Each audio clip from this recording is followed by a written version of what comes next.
My name is Bodhi Shonamore from dinosaurdynamite.com, and today I'm going to be telling you guys some interesting facts about fossils and what you can learn from them.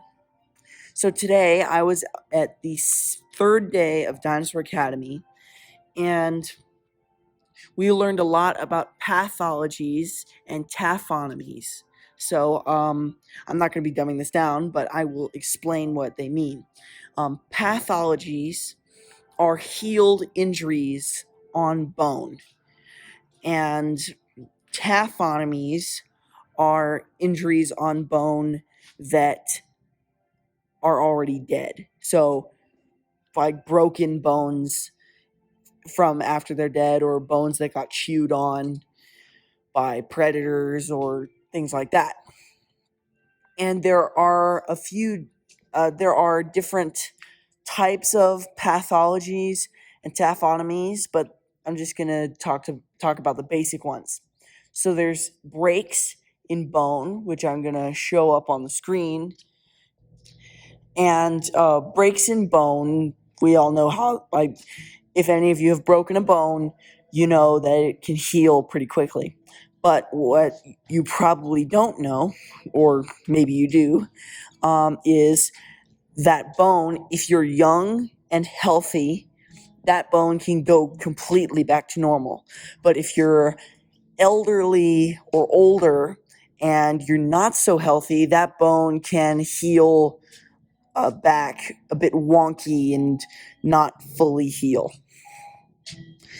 And but with taphonomy, taphonomy is when an animal dies or gets killed, and those bones get chewed on by predators or get broken after death, and they don't heal back. And there's a clear difference between the two kinds of injuries, because pathologies are healed bone, and once those pathologies are healed, you can see a big glob of bone that healed back that's called reactive bone. So it's like a big glob of bone that is where the break was. And but with taphonomy, it's injuries in the bone that have not been healed back, like holes in the bone and breaks in the bone that don't have any change to them. It's just a snapped bone.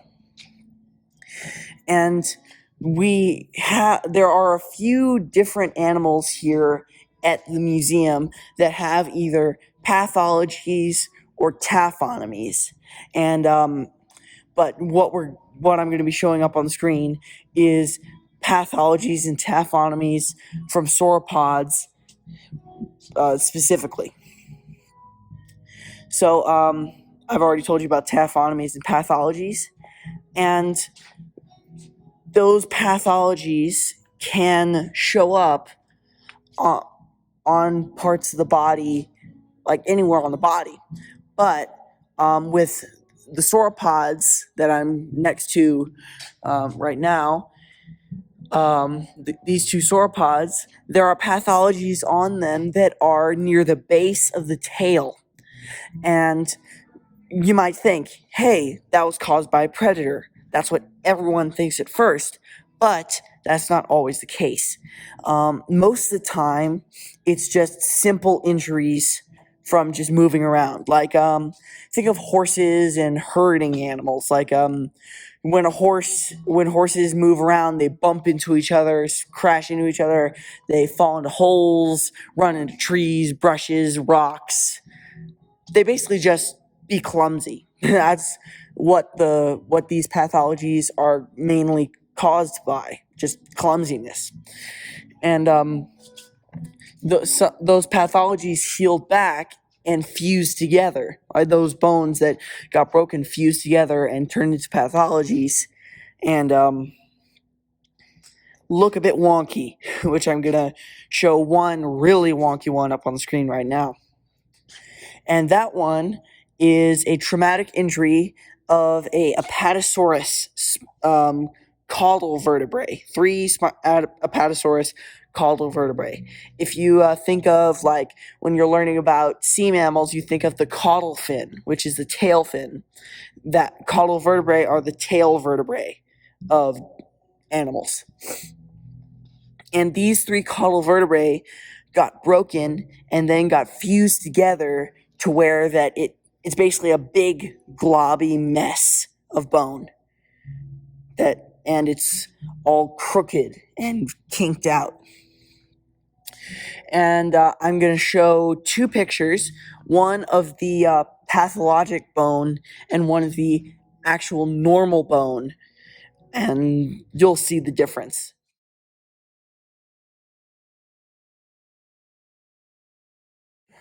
And that was today's video on interesting facts about dinosaur fossils.